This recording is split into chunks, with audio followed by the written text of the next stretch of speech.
Okay, ladies and gentlemen, boys and girls, this is Stacy Poundsbury, your English and reading instructor, and I am here to show you how to use EBSCOhost. I know, it's scary. My students have described it as the desert in the jungle that is the internet, but you'll find that it's one of the most useful databases for any papers that you write throughout your educational career. Alright, so as you can see, I'm here on the Resources tab on the MyDTCC login page. I'm going to come down to Library Databases. I'm going to click on EBSCOhost. Then I'm going to click on EBSCOhost Web. Now here's where it gets exciting. So the first two that you're going to always click are Academic Search Complete and Master File Premier.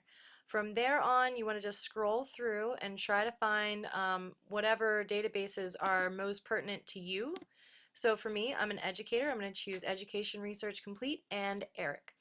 Okay, so that's probably about all I want. I don't really want ebooks because those are too long. I'm not going to read an ebook.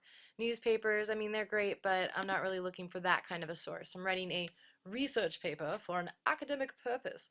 So the first thing that I'm going to do when I get to this fancy page is I'm going to come down here to limit your results, and I'm going to click on full text. If you're anything like me, you do a lot of online shopping, and you'll find things that are out of stock that you absolutely want and you can't get them, and it's the most infuriating, frustrating thing that can happen to you when you're shopping online. There aren't really a whole lot of those infuriating, frustrating things.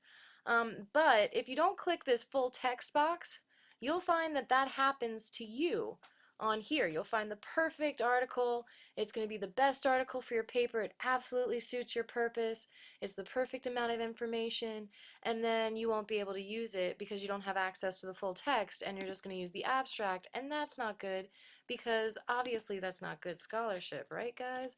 So I'm also going to click on scholarly peer-reviewed journals because I think that those are the most credible sources. And I'm going to go ahead and put in my date range from 2004 to 2014. I don't really care what month it was published in, so long as it's at least 10 years within that range, then I'll still consider it current. Now what you will really like is how you can come down here and limit the number of page numbers that your search returns. So for instance, let's say I know I'm not going to read anything more than 15 pages because this stuff is really dense and I don't really have a whole lot of time to spend on this research. So I'm going to go down there and set that limiter.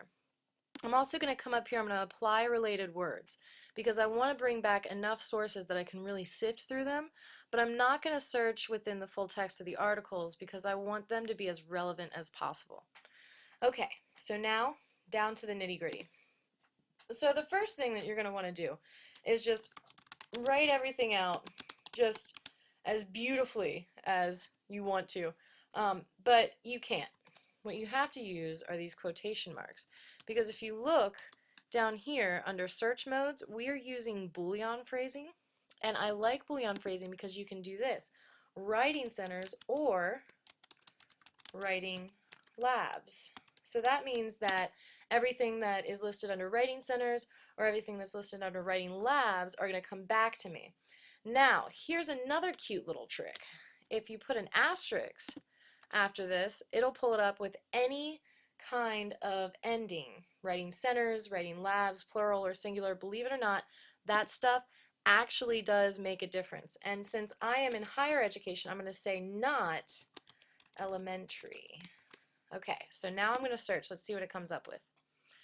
Okay, tickle down, economic, bottom line, bottom line. All right, none of these are really what I'm looking for. I've got tutoring as transformative work. That might be interesting, but I still don't have exactly what I want. So I'm going to go over here to the left.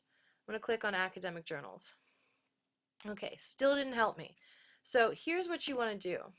Subject. Go to subject. All right, so I am considering higher education, writing composition, writing centers, and let's say teaching methods. Everything else doesn't really apply to what I'm searching for. So I'm going to go ahead and update that, and let's see what I get. Okay, so this looks really good actually. I've got writing across the curriculum. That looks really interesting. Writing experts, writing centers, faculty resources. All right, so it looks like I've hit the payload. So as you can see, it's really not that difficult to return good search results. It's just a method of knowing exactly what boxes to tick and exactly how to use those Boolean phrases. You don't really want anything over 116.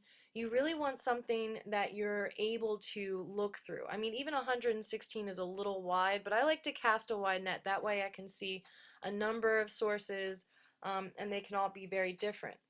I cannot stress how good the subject search is because everything on here is tagged. It's kind of like YouTube videos. They tag them with terms, searchable terms like content area writing, writing instruction, things like that. And you search for them and then it pulls those back. So the subject search is really, really useful. Of course, if this doesn't work out for you, you can always go back, do a new search, try it again. Really, EBSCOhost is very friendly for trial and error. So just keep playing around with it, guys. I know that you can get it. Yes, it is a desert, it is a wasteland, but it's also a really rich resource. If you dig deep enough in the desert, you will find some amazing artifacts. So if you have any questions on this, please let me know. I'm more than happy to help you out. And as always, I'm available by text, email. You can call my office. I look forward to seeing you guys again in class. All right?